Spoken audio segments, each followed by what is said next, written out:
जैसा कि हम सब जानते हैं कि झारखंड में चुनाव के रिजल्ट आए और चुनाव के रिजल्ट आए हुए लगभग 3 महीने पूरे हो चुके हैं और हम विपक्ष में बैठे और विपक्ष में हमारी भूमिका होती है। लगातार विपक्ष में बैठे लोग जो है जन मुद्दों से जुड़े जो मामले होते हैं उसको उठाते रहते हैं और हमने एक सशक्त विपक्ष के रूप में जब से ये सरकार बनी है तब से कई मुद्दों को आपके सामने हमने उठाया है। हमारे आदरणीय अध्यक्ष बाबूलाल मरांडी जी ने कई बार हर मुद्दों को उठाया, चाहे वो जेपीएससी नियुक्ति का मामला हो या फिर एसएससी सीजीएल का मामला हो, डीजीपी नियुक्ति का मामला हो, मैया समान योजना पे एक प्रेशर करने का मामला हो। हर मामलों को हमने आपके सामने जो उठाया है। हमारे प्रदेश के सारे नेता, हमारे प्रवक्ता कुछ ना कुछ मुद्दा लेकर के आपके सामने हम लोग आ रहे हैं और आज हम जो मुद्दा आपके सामने लेकर के आ रहे हैं वो है झारखंड की स्वास्थ्य व्यवस्था। और झारखंड की स्वास्थ्य व्यवस्था पर बात करने के लिए आज हम आपके सामने जो आए हैं। तो दोस्तों, जब से 2014 में भाजपा की सरकार बनी, हमारे प्रधानमंत्री आदरणीय श्री नरेंद्र मोदी जी ने इस देश की कमान अपने हाथों में संभाली, तब से कांग्रेस पार्टी या फिर जो इंडिया अलायंस के लोग हैं तब से तरह तरह की बातें करते थे। उनका कई बार मजाक उड़ाते थे कि किस तरह से देश चलेगा, उनके इकोनॉमिक्स पॉलिसी का मजाक उड़ाते थे।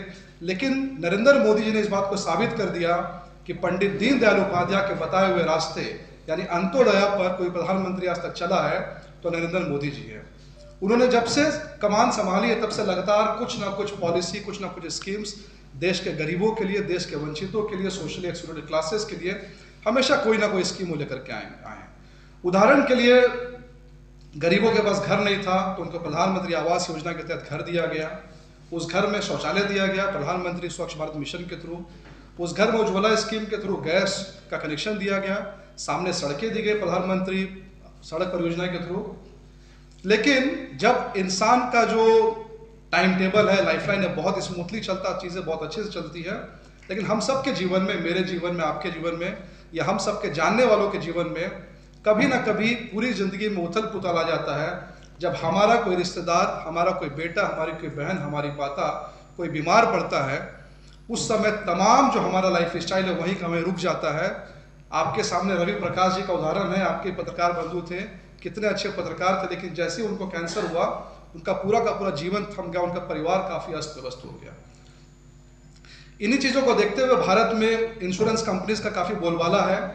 ज़्यादातर लोग middle class, upper middle class के लोग जो इंश्योरेंस करवाते हैं और इंश्योरेंस कराते वक्त वो प्रीमियम भरते हैं। बहुत सारी इंश्योरेंस कंपनीज हैं, लेकिन जो गरीब आदमी है हमारे देश का, उसके पास इतना पैसा भी नहीं है कि वो प्रीमियम भर सके, क्योंकि उसकी जो कमाई है वो प्रीमियम के बराबर होती है। इसी सोच को देखते हुए, इसी सिचुएशन को देखते हुए नरेंद्र मोदी जी ने 2018 में ये कहा कि जितने भी भारत के गरीब हैं, आप सबका जो प्रीमियम है, जो बीमा है, वो हम भरेंगे। और एक बहुत ही क्रांतिकारी, बहुत रिवॉल्यूशनरी स्कीम हमारे देश में लॉन्च हुआ जिसको हम कहते हैं आयुष्मान भारत। आयुष्मान भारत यानी कि जब हम किसी के पैर छूते हैं हमें कहा जाता है आयुष्मान भवा, यानी कि लंबी उम्र की कामना। आयुष्मान भारत का नाम रखा गया जिससे पूरे भारतीयों के स्वास्थ्य जो चीज़ है उसको देख के इस स्कीम को लॉन्च किया गया। स्कीम बहुत सिंपल था। स्कीम में यह कहा गया कि भारत के जितने भी जो जरूरतमंद लोग हैं उनको हर साल भारत सरकार 5 लाख रुपए का इंश्योरेंस देगी पर परिवार, यानी कि आपके परिवार के पास में 5 लाख तक का इलाज कराने का पैसा भारत सरकार जो उठाएगी। स्कीम में यह कहा गया कि 60% शेयर भारत सरकार का होगा और 40% शेयर जो स्टेट गवर्नमेंट का होगा। चूंकि स्टेट गवर्नमेंट का भी इसमें शेयर था तो भारत सरकार ने सारे स्टेट्स को कहा कि आप अपने अपने हिसाब से इसको मॉडिफाई कर सकते हैं। आपको लागू करना तो आप लागू कर सकते हैं, लागू नहीं करना तो लागू नहीं कर सकते हैं। उदाहरण के लिए उड़ीसा ने इसको लागू नहीं किया, उन्होंने अपना हेल्थ स्कीम चलाया। दिल्ली ने भी इसको लागू नहीं किया, वेस्ट बंगाल ने लागू किया और वेस्ट बंगाल ने इसको विड्रॉ कर लिया। लेकिन झारखंड ने इसको क्या किया, झारखंड ने आयुष्मान भारत का नाम रखा आयुष्मान भारत मुख्यमंत्री जन आरोग्य योजना एवं अगुआ स्वास्थ्य सुरक्षा योजना। यानी कि अरविंद केजरीवाल ने सेंटर को एक लेटर लिखा था और यह कहा कि हम इस स्कीम का नाम रखेंगे आम आदमी स्वास्थ्य कल्याण योजना।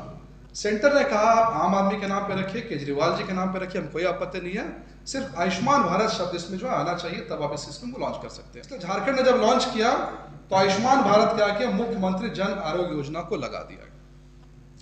कुल मिलाकर के झारखंड में ये स्कीम जो है वो लॉन्च है। झारखंड में स्कीम चल रही है। सेंटर का शेयर 60% है और स्टेट का शेयर जो 40% है। लेकिन बड़ी चालाकी से इस स्कीम को ध्वस्त करने के लिए सरकार ने 21/1/2025 को एक नोटिफिकेशन जारी किया।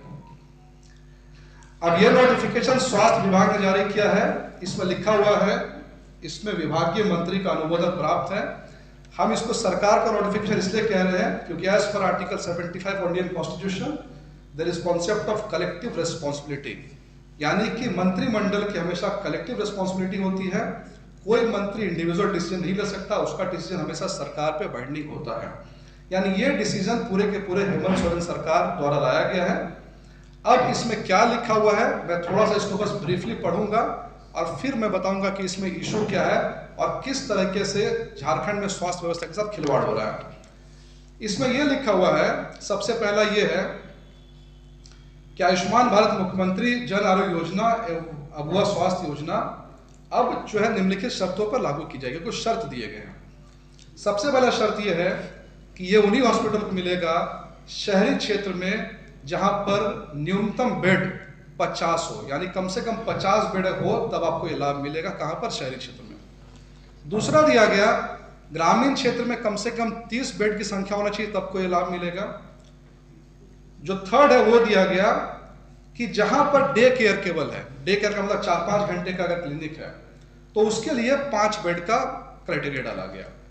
फोर्थ क्राइटेरिया डाला गया, NABH से अगर कोई रजिस्टर्ड है नेशनल हेल्थ अथॉरिटी तो उसको यहां पर एग्जम्पशन दिया जाता है। जो हॉस्पिटल इसको नहीं मान रहे हैं, क्राइटेरिया फुलफिल नहीं कर, उनको 6 महीने का समय दिया गया और तत्काल प्रभाव से इसको जो है लागू किया गया। अब जैसा कि हमने कहा कि हमारे प्रदेश अध्यक्ष जी हमेशा जन मुद्दों को उठा रहे हैं, बहुत शालीनता के साथ में उन्होंने एक पोस्ट किया और बिल्कुल मैं ब्रीफ में बताऊंगा। उन्होंने कहा कि झारखंड की धरती से विश्व की सबसे बड़ी स्वास्थ्य योजना आयुष्मान भारत की शुरुआत हुई है, पर इसमें कुछ अव्यवहारिक फैसले लिए गए हैं। हेमंत सोरेन जी से इस पर पुनः विचार करने का हम जो है आग्रह करते हैं। अगर कुछ गड़बड़ी हुई है तो आप इसकी जांच कीजिए। इस पर स्वास्थ्य मंत्री जी का जो रिप्लाई आया, अगेन जो मैंने आपको लास्ट प्रेस कॉन्फ्रेंस से कहा था, पर्सनल रिमार्क्स। इरफान अंसारी जी ने कहा हम आपकी धमकियों से डरने वाले नहीं हैं, सकारात्मक सोच रखें। लगता है बीजेपी में जाने के बाद में आपके अंदर नकारात्मक चीजें भर गई है। उन्होंने लॉजिक ये दिया कि 10 बेड से कम वाले हॉस्पिटल में भ्रष्टाचार हो रहा है, इसको रोकने के लिए हमने ये नोटिफिकेशन निकाला। बस सिंपल सी बात है।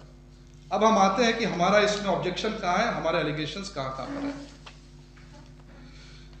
सबसे पहला, सरकार कह रही है कि आयुष्मान भारत का लाभ उसी हॉस्पिटल को मिलेगा जहां कम से कम कितने बेड हो? 50 बेड हो।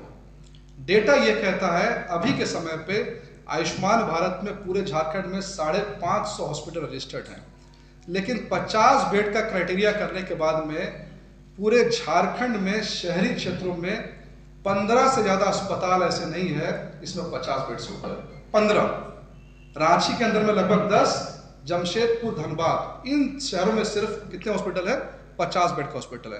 यानी कुल मिलाकर के दूसरे शब्दों में आयुष्मान भारत का लाभ किसी भी निजी अस्पताल को मिलने जो नहीं जा रहा है 50 बेड का क्राइटेरिया डाल करके। नंबर 2, ग्रामीण क्षेत्र में मिनिमम बेड 30 की संख्या होनी चाहिए। आप सब, मुझे यकीन है ग्रामीण क्षेत्र में आप लोग जाते हैं, मीडिया के बंधु हैं, जरा पता कर लीजिए किस गांव में, किस ग्राम पंचायत में 30 बेड का हॉस्पिटल यहाँ है। मुझे तो लगता है कि महाराष्ट्र, तमिलनाडु से डेवलप्ड स्टेट्स में भी ग्रामीण एरिया में 30 के बेड का हॉस्पिटल खोजना जो लगभग नामुमकिन है, और ये ढूंढ रहे हैं ग्रामीण एरिया में 30 बेड। कुल मिलाकर के इन्होंने ग्रामीण एरिया के जो लोग हॉस्पिटल जाते थे उनको पूरी तरह से बाईपास करने का ये नायाब तरीका निकाला।